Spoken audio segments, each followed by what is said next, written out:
नमस्कार, दोपहर समाचार में आपका स्वागत है।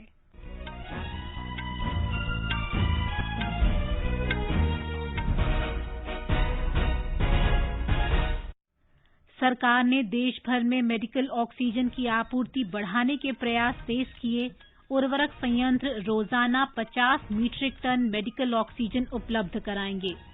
देश भर में 14 करोड़ 78 लाख से अधिक कोविड टीके लगाए गए।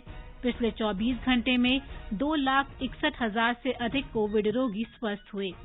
देश में कल 3,60,000 से अधिक लोग संक्रमित हुए। भारतीय आयुर्विज्ञान अनुसंधान परिषद ने महामारी के प्रकोप के मद्देनजर कोविड जांच किट की उपलब्धता बढ़ाने और जांच के नए समाधान उपलब्ध कराने के प्रयास तेज किए। केंद्र ने राज्यों और केंद्र शासित प्रदेशों को लगभग 16 करोड़ कोविड टीके निःशुल्क उपलब्ध कराए। राष्ट्रीय राजधानी क्षेत्र दिल्ली संशोधन अधिनियम लागू। अब किसी भी अधिशासी कार्रवाई से पहले दिल्ली सरकार को उपराज्यपाल की राय लेनी होगी। असम में आज सुबह 6.4 की तीव्रता का भूकंप आया। जानमाल के नुकसान की खबर नहीं। और आईपीएल क्रिकेट में आज शाम चेन्नई सुपर किंग्स का सामना सनराइजर्स हैदराबाद से। दोपहर समाचार में नईम अख्तर के साथ मैं प्रियंका अरोड़ा। कोविड मरीजों की संख्या फिर से बढ़ रही है। श्रोताओं से अपील है कि कोई भी कोताही न बरतें, सुरक्षा के सभी उपायों का पालन करें और 45 वर्ष से अधिक आयु के सभी लोग निसंकोच टीका लगवाएं। सुरक्षित रहें और 3 आसान उपायों का पालन करें।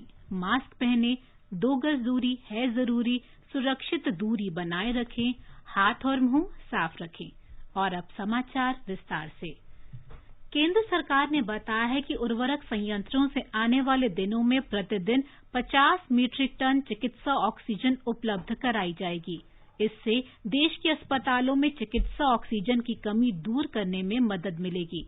रसायन और उर्वरक मंत्रालय ने बताया है कि भारतीय कृषक उर्वरक सहकारी संघ गुजरात के कलोल में 200 घन मीटर प्रति घंटा की क्षमता वाला ऑक्सीजन उत्पादन संयंत्र लगा रहा है। संयंत्र की कुल क्षमता 33,000 घन मीटर प्रतिदिन की होगी। मंत्रालय ने कहा है कि गुजरात नर्मदा घाटी उर्वरक और रसायन ने भी तरल ऑक्सीजन का उत्पादन शुरू कर दिया है। अन्य उर्वरक कंपनियां भी अस्पतालों में चिकित्सा ऑक्सीजन संयंत्र स्थापित करेंगी। ये निर्णय रसायन और उर्वरक राज्य मंत्री मनसुख लाल मांडविया की अध्यक्षता में एक बैठक में लिया गया। श्री मांडविया ने उर्वरक कंपनियों को ऑक्सीजन उत्पादन क्षमता बढ़ाकर अस्पतालों में चिकित्सा ऑक्सीजन की आपूर्ति में वृद्धि करने के लिए कहा। रक्षा अनुसंधान और विकास संगठन डीआरडीओ अगले 3 महीने में प्रधानमंत्री केयर फंड से मेडिकल ऑक्सीजन के 500 संयंत्र लगाएगा। रक्षा मंत्री राजनाथ सिंह ने बताया कि वायुसेना के तेजस लड़ाकू विमान के लिए डीआरडीओ ने मेडिकल ऑक्सीजन संयंत्र तकनीक विकसित की है, जो कोविड मरीजों के लिए ऑक्सीजन ढुलाई के काम में मदद कर रही है। श्री सिंह ने डीआरडीओ की प्रशंसा करते हुए कहा कि वो इस तकनीक का उपयोग कोविड मरीजों की ऑक्सीजन की आवश्यकता पूरी करने में कर रहा है।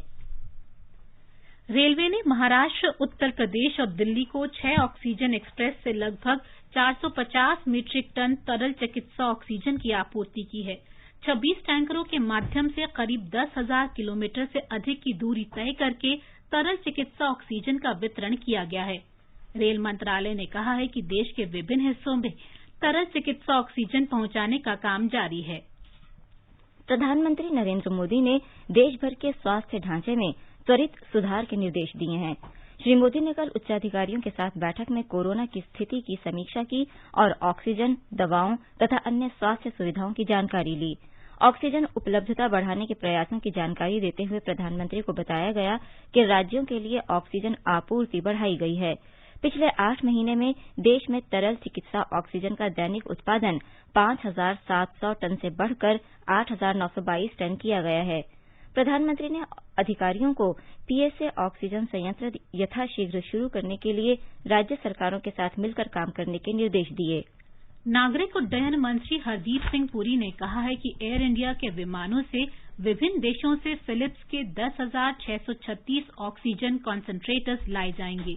श्री पुरी ने बताया कि अमेरिका से 636 कॉन्सेंट्रेटर्स लेकर उड़ानें भारत के लिए पहले ही रवाना हो चुकी हैं। उन्होंने बताया कि हर रोज खेप आ रही हैं और 1 हफ्ते में ये काम पूरा हो जाएगा। सिंगापुर सरकार ने भारत की मदद के लिए 256 ऑक्सीजन सिलेंडर भेजे हैं। सिंगापुर वायुसेना के 2 C-130 विमान में सिलेंडरों को सिंगापुर से पश्चिम बंगाल के लिए भेजा जा रहा है।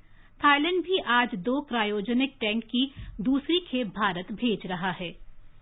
ये समाचार आकाशवाणी से प्रसारित किए जा रहे हैं।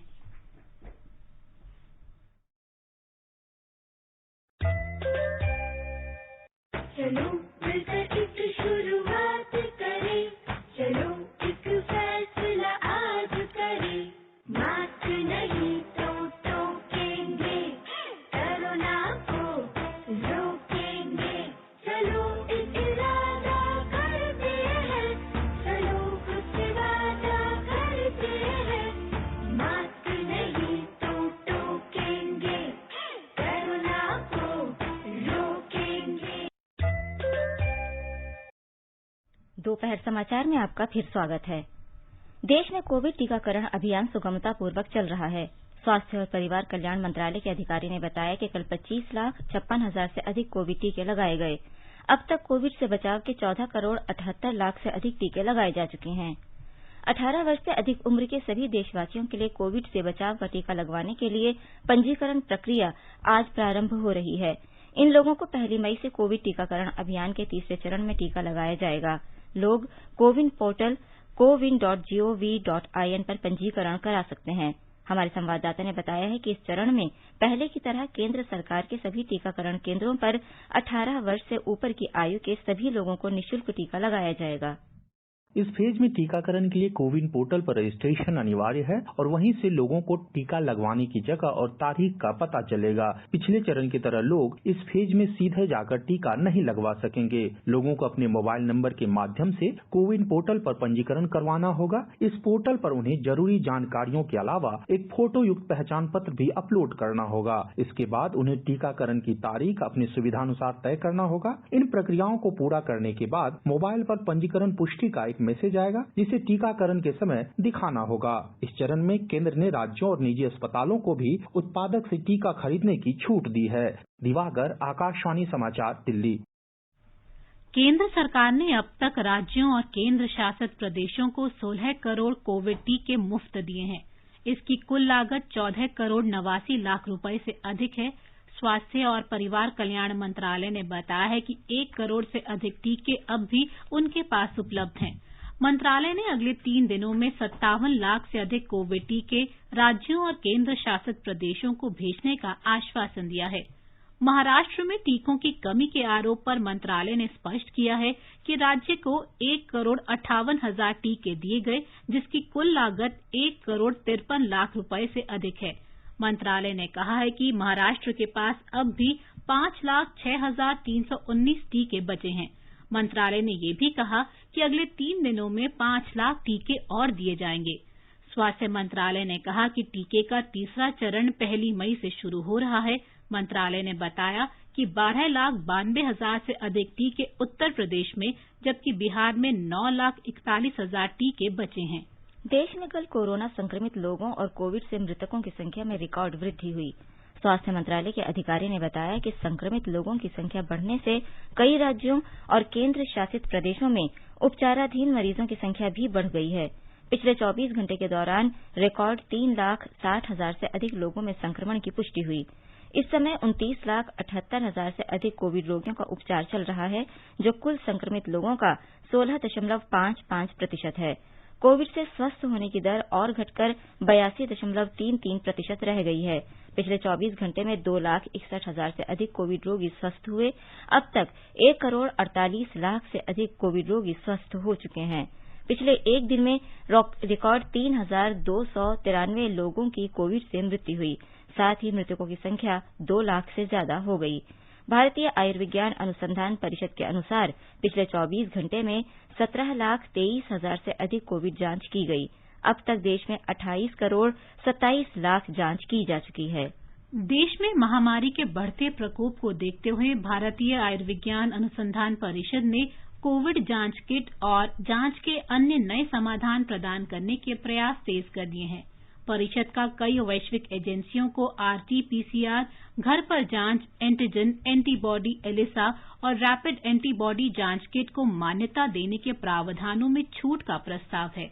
यूरोप, जापान, दक्षिण कोरिया, ऑस्ट्रेलिया, ब्राजील और विश्व स्वास्थ्य संगठन की आपात सेवा सूची में पंजीकृत एजेंसियों को इस प्रस्ताव से लाभ होगा। वर्तमान में सामान्य और आपात उपयोग के लिए अमेरिकी खाद्य और ड्रग प्रशासन से अनुमोदित जांच किट को भारत में मान्यता की जरूरत नहीं है। इन जांच किटों को भारतीय औषध महानियंत्रक से सीधी बिक्री की अनुमति है। दिल्ली में अखिल भारतीय आयुर्विज्ञान संस्थान एम्स के डॉक्टर अंजन त्रिखा ने आकाशवाणी से विशेष बातचीत में कोरोना से बचाव में दोहरे मास्क को अधिक सुरक्षित और लाभदायक बताया। डबल मास्किंग का मतलब है 2 मास्क लगाना। 2 मास्क लगाने का फायदा ये रहता है कि पूरी तरह से आपका नाक, मुंह, थोड़ी के नीचे तक मास्क टाइटली बन जाता है। उसके ऊपर दूसरे मास्क से दुगनी प्रोटेक्शन हो जाती है। ये आजकल के दिनों में ये लाजमी इसलिए माना गया है क्योंकि अब हमें पता चल गया है कि ये जो वायरस है ये हवा के जरिए ही हमारे अंदर घुसता है। तो अगर हम ये 2 मास्किंग लगा देते हैं तो बहुत ही कम चांसेस हैं कि ये वायरस हमारे शरीर के अंदर जा सकता है। डॉक्टर त्रिखा ने कहा कि कोविड टीकों का महिलाओं पर कोई दुष्प्रभाव नहीं पड़ता। ऐसा नहीं है कि महिलाओं के ऊपर भी कुछ दुष्व्यवहार देखा गया है। ऐसे कभी कभी व्हाट्सएप पे खबरें चल रही हैं कि जो महिलाओं की माहवारी हो रही है उनको ये नहीं लगाना चाहिए वैक्सीन। गवर्नमेंट ने ऐसा कोई रूल नहीं निकाला या ऐसा सजेशन नहीं दिया है कि इन महिलाओं को वैक्सीनेशन नहीं लगाना चाहिए। कोविड टीकों के बीच अंतराल और कोविड के लक्षण के विषय में श्री त्रिखा ने डॉक्टर से संपर्क करने की सलाह दी। अगर आपने पहला इंजेक्शन ले लिया है और उसके बाद आपको कोविड जैसे लक्षण है तो आप अपने डॉक्टर से मिलिए। ऐसा हो सकता है कि पहली खुराक के बाद आपको कोविड हो गया है। अगर कोविड हो गया है और डॉक्टर ने आपका टेस्ट कराया है और वो पॉजिटिव आया है तो आपको जब आपका कोविड ठीक हो जाएगा उसके 4 से 6 हफ्ते बाद आप दूसरा शॉट ले सकते हैं। डॉक्टर त्रिखा ने लोगों को ऑक्सीजन का स्तर संतुलित करने की योगासन की सलाह दी। Your oxygen saturation can improve if you can do some respiratory exercises or pulmonary exercises. And it is not pronal respiration. It is lying in the prone position and trying to take deep breath when you lie flat on your stomach and not on your back. Because there are a lot of asymptomatic infected carriers in the society. So it is advisable that you remain wearing a mask in the home so that you can avoid getting infected. Ayush मंत्रालय के तहत मोरारजी देसाई राष्ट्रीय योग संस्थान online प्रशिक्षण कार्यक्रम चला रहा है। ये प्रशिक्षण कार्यक्रम स्वास्थ्य संवर्धन और चिंता से राहत के बारे में है। इनमें महामारी के दौरान घर पर रहने वाले लोगों में सकारात्मकता को बढ़ावा दिया जाता है।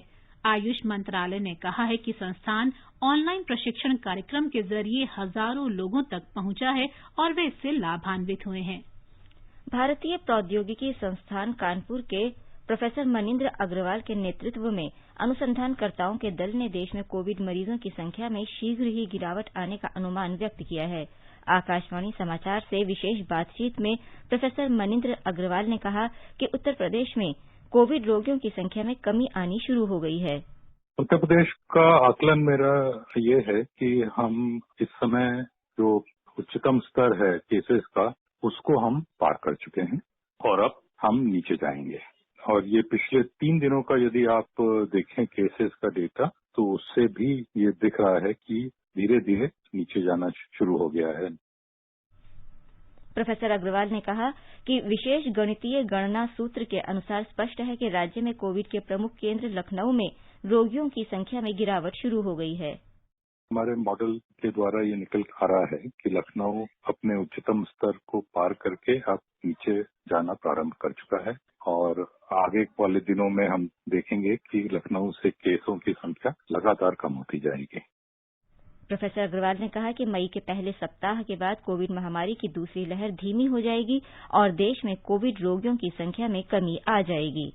लगभग समझ लीजिए कि अधिकतम राज्य मई के पहले हफ्ते तक अपने उच्चतम स्तर पर पहुंच जाएंगे। इसका मतलब करीब 1 हफ्ते आज से लेके और फिर वहां से नीचे होना प्रारंभ हो जाएंगे। और भारतवर्ष के लिए भी हमारा जो आकलन है वो यही कहता है।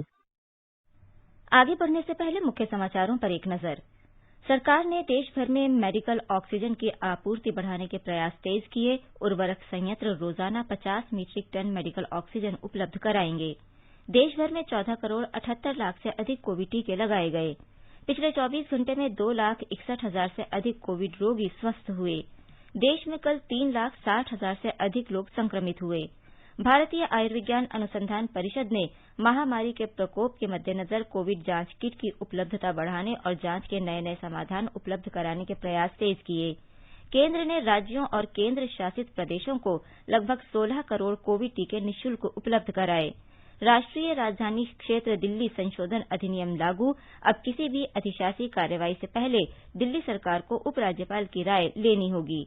असम में आज सुबह 6.4 की तीव्रता का भूकंप आया। जान माल के नुकसान की खबर नहीं। और आईपीएल क्रिकेट में आज शाम चेन्नई सुपर किंग्स का सामना सनराइजर्स हैदराबाद से।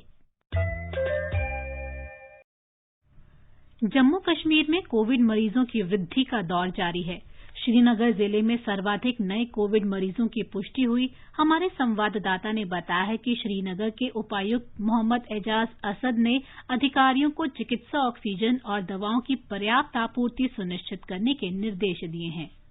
केंद्र शासित प्रदेश जम्मू कश्मीर में कल कोविड के सर्वाधिक 3,164 मामले दर्ज किए गए। इन मामलों में से 1,030 जम्मू संभाग से जबकि 2,134 मामले कश्मीर घाटी से दर्ज किए गए। प्रदेश में कल 25 मौतें कोविड महामारी के कारण दर्ज की गई हैं। श्रीनगर जिले में 1,144 मामले दर्ज किए गए, जो पिछले साल महामारी के शुरू होने के बाद से सर्वाधिक है। इस बीच श्रीनगर जिला प्रशासन ने संक्रमण के प्रसार को रोकने के प्रयास में जिले की नगरपालिका सीमा के भीतर धारा 144 को लगा दिया है। आकाशवाणी समाचार के लिए श्रीनगर से मैं सुनील कौल।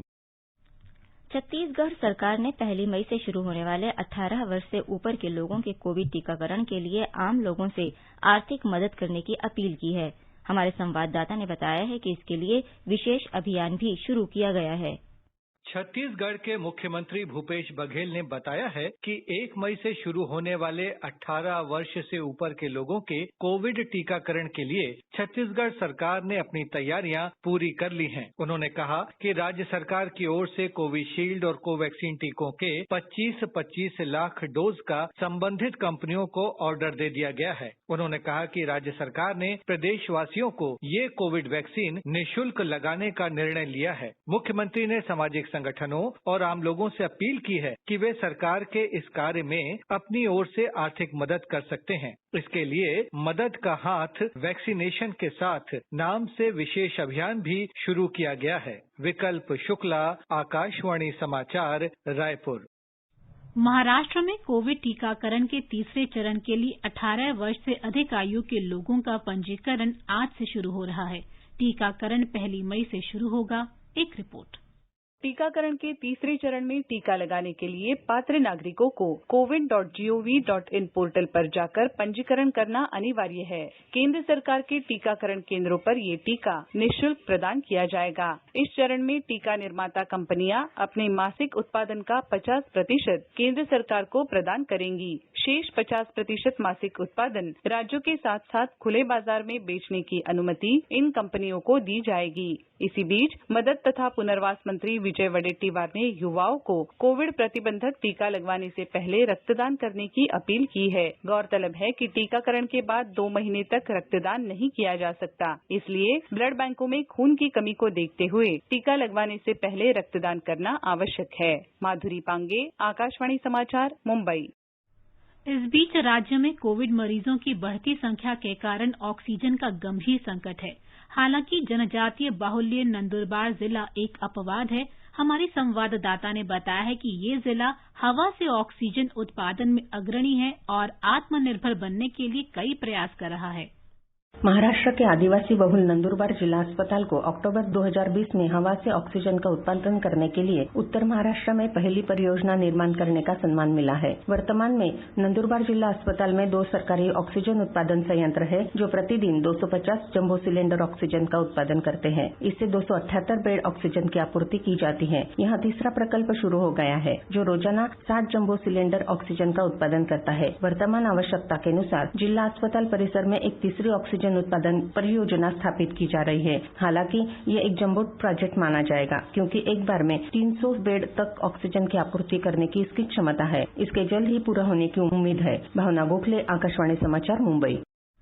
महाराष्ट्र में ठाणे के निकट के निजी अस्पताल में आग लगने से 4 रोगियों की मृत्यु हो गई है।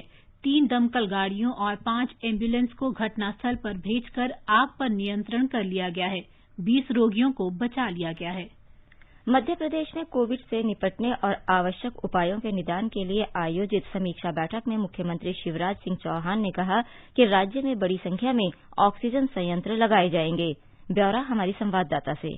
मुख्यमंत्री श्री चौहान ने कहा कि राज्य में संक्रमण की गति कम हुई है। मुख्यमंत्री ने बताया कि राज्य में ऑक्सीजन की उपलब्धता लगातार बढ़ रही है। इस बीच राज्य में सक्रिय मामलों की संख्या बढ़कर 94,276 हो गई है। संक्रमण से 98 रोगियों की मृत्यु हुई है। मरने वालों की कुल संख्या 5,319 है। इंदौर और भोपाल दोनों ही जगह 13,000 से अधिक सक्रिय मामले हैं। 8 जिलों शाजापुर, पन्ना, आगरमालवा, उमरिया, कटनी, राजगढ़, अनूपपुर और गुना में संक्रमण के मामलों की वृद्धि दर घटी है। वहीं किल कोरोना अभियान के तहत प्रदेश में 12,800 सर्वेक्षण दल सर्वेक्षण कार्य कर रहे हैं। पूजा पीवर्धन, आकाशवाणी समाचार, भोपाल। कर्नाटक में कल रात से 14 दिन का लॉकडाउन लागू हो गया है। गैर जरूरी सेवाएं 4 घंटे के लिए खोले जाने के बाद आज सवेरे 10 बजे से फिर बंद कर दी गईं। लॉकडाउन के दौरान सरकारी अधिकारियों, चिकित्सा पेशेवरों, बैंक कर्मियों और मीडिया कर्मियों को पहचान पत्र दिखाकर आवाजाही की अनुमति दी गई। आवश्यक वस्तुओं और सेवाओं के अन्य आपूर्तिकर्ताओं को पुलिस विभाग से पास लेने को कहा गया है। तमिलनाडु सरकार ने आज 1,50,00,000 कोविड वैक्सीन की खरीद के आदेश दिए हैं। राज्य सरकार ने कहा है कि राज्य के सभी जिलों में 45 वर्ष से अधिक उम्र के लोगों का टीकाकरण अभियान तेज हो गया है। उधर तेलंगाना में पिछले 24 घंटों के दौरान 8,061 लोगों में कोरोना संक्रमण की पुष्टि हुई। एक दिन में कोविड और अन्य गंभीर बीमारियों से रिकॉर्ड 56 लोगों की मृत्यु हुई है।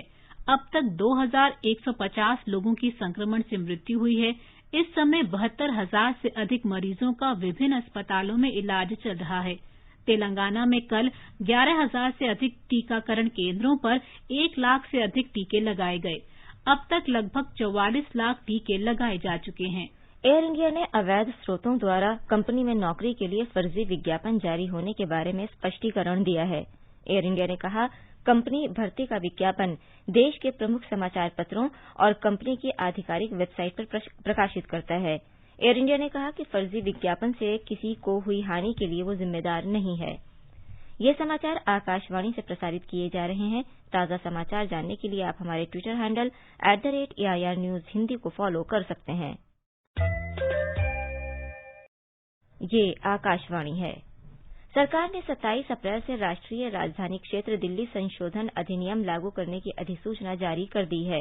इस अधिनियम के लागू होने से दिल्ली सरकार को अब कोई भी अधिशासी कार्रवाई से पहले उपराज्यपाल की राय लेनी होगी। असम में आज सवेरे 6.4 तीव्रता का भूकंप आया। इसका केंद्र शोणितपुर में था। राज्य में किसी बड़े नुकसान की खबर नहीं है। राज्य आपदा प्रबंधन प्राधिकरण के मुख्य कार्यकारी अधिकारी GD त्रिपाठी ने बताया कि कुछ लोग घायल हुए हैं। हमारे संवाददाता ने बताया है कि भूकंप के समय लोग घरों से बाहर निकल आए और कुछ इमारतों में दरारें आ गईं। 6.4 की तीव्रता वाला भूकंप असम और पड़ोसी राज्यों में भी महसूस किया गया। भूकंप के कारण लोग डर के मारे अपने घरों से बाहर निकलकर सड़कों पर आ गए थे। बाद में लोगों ने ट्विटर और फेसबुक के जरिए नुकसान का साझा किया। भूकंप का असर इतने बड़े पैमाने पर था कि उदालगुरी जिले के भैरवकुंड पहाड़ का एक हिस्सा भी टूट गया। मानस प्रदीप शर्मा, आकाशवाणी समाचार, गुवाहाटी। प्रधानमंत्री नरेंद्र मोदी, केंद्रीय गृह मंत्री अमित शाह ने असम के मुख्यमंत्री सर्बानंद सोनोवाल से बातचीत की और हर संभव मदद का आश्वासन दिया। बांग्लादेश में ढाका और देश के कई हिस्सों में भी भूकंप के झटके महसूस किए गए। बांग्लादेश में भूकंप से जान माल के नुकसान की कोई खबर नहीं है। प्रधानमंत्री नरेंद्र मोदी की अध्यक्षता में आज मंत्रिमंडल की बैठक में भारत और इंग्लैंड के बीच सीमा शुल्क सहयोग और सीमा शुल्क मामलों में आपसी प्रशासनिक सहायता के समझौते को स्वीकृति दी गई। ये समझौता दोनों देशों के सीमा शुल्क अधिकारियों के बीच सूचनाओं को साझा करने की वैध कार्य योजना प्रदान करेगा। पश्चिम बंगाल में विधानसभा चुनाव के 8वें और अंतिम चरण में कल होने वाले मतदान की सभी तैयारियां पूरी कर ली गई हैं। मतदान सवेरे 7 बजे शुरू होकर शाम 6:30 बजे तक चलेगा। कल 4 जिलों के 35 निर्वाचन क्षेत्रों में वोट डाले जाएंगे। आईपीएल क्रिकेट में आज दिल्ली में चेन्नई सुपर किंग्स का सामना सनराइजर्स हैदराबाद से होगा। मैच शाम 7:30 बजे से खेला जाएगा। कल अहमदाबाद के नरेंद्र मोदी स्टेडियम में रॉयल चैलेंजर्स बेंगलोर ने दिल्ली कैपिटल्स पर 1 रन से रोमांचक जीत दर्ज की। उड़िया के जाने माने लेखक मनोज दास का कल पुदुचेरी में निधन हो गया। वे 87 वर्ष के थे। 1934 में उड़ीसा में जन्मे मनोज दास ने उड़िया और अंग्रेजी भाषाओं के साहित्य में अमिट छाप छोड़ी। राष्ट्रपति रामनाथ कोविंद, प्रधानमंत्री नरेंद्र मोदी, ओडिशा के राज्यपाल प्रोफेसर गणेशी लाल, मुख्यमंत्री नवीन पटनायक, केंद्रीय मंत्री धर्मेंद्र प्रधान और प्रताप चंद्र षडंगी समेत कई लोगों ने मनोज दास के निधन पर गहरा शोक व्यक्त किया है। राष्ट्रपति ने कहा है कि मनोज दास के निधन से अंग्रेजी और उड़िया लेखन जगत को अपूरणीय क्षति हुई है। उन्होंने कहा कि उपन्यास लेखन में मनोज दास के कद, सादगी और आध्यात्मिकता ने उन्हें अलग पहचान दिलाई। प्रधानमंत्री ने कहा कि मनोज दास ने अंग्रेजी और उड़िया साहित्य में उल्लेखनीय योगदान दिया। वे श्री अरबिंदो जी के दर्शन के प्रमुख प्रतिनिधि थे। कृषि ढांचागत कोष ने 8,000 करोड़ रुपए का आंकड़ा पार कर लिया है। कोष में निवेश से कई कृषि परियोजनाओं को बढ़ावा मिलेगा, जिससे देश के किसानों को फायदा होगा।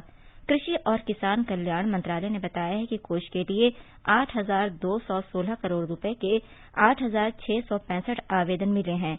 इसमें प्राथमिक कृषि ऋण समितियों का 58% हिस्सा है। इसके बाद कृषि उद्यम और किसानों ने आवेदन किया है। भारतीय सिनेमा की मशहूर ड्रेस डिजाइनर भानुमति अन्ना साहेब राजोपाध्याय की आज जयंती है। भानुमति अन्ना साहेब राजोपाध्याय को भानु अथैया के नाम से जाना जाता है। वो ऐसी पहली भारतीय महिला रहीं जिन्हें ऑस्कर पुरस्कार से नवाजा गया था। भानु अथैया 5.5 दशक तक हिंदी सिनेमा में सक्रिय रहीं। इस दौरान उन्होंने ड्रेस डिजाइनिंग को नित नए आयाम दिए। उन्हें प्रसिद्ध फिल्म निर्माता निर्देशक रिचर्ड एटनबरो की फिल्म गांधी के लिए सर्वश्रेष्ठ ड्रेस डिजाइनर का ऑस्कर मिला था। भानु अथैया ने 100 से भी अधिक फिल्मों के लिए डिजाइनिंग कर रिकॉर्ड बुक में नाम दर्ज कराया। फिल्म जगत में अपने खट्टे मीठे अनुभवों के साथ कॉस्ट्यूम डिजाइनिंग और फैशन में आए बदलावों को उन्होंने Bhanu Rajopadhyay Athaiya the art of costume design पुस्तक में समेटने की कोशिश की थी। गांधी, साहिब बेबी और गुलाम, वक्त, रेशमा और शेरा, लेकिन, लगान और डॉक्टर बाबा साहेब आम्बेडकर उनकी प्रसिद्ध फिल्में हैं। आकाशवाणी की ओर से भानु अथैया को श्रद्धांजलि के साथ आइए सुनते हैं उनकी फिल्म साहिब बेबी और गुलाम।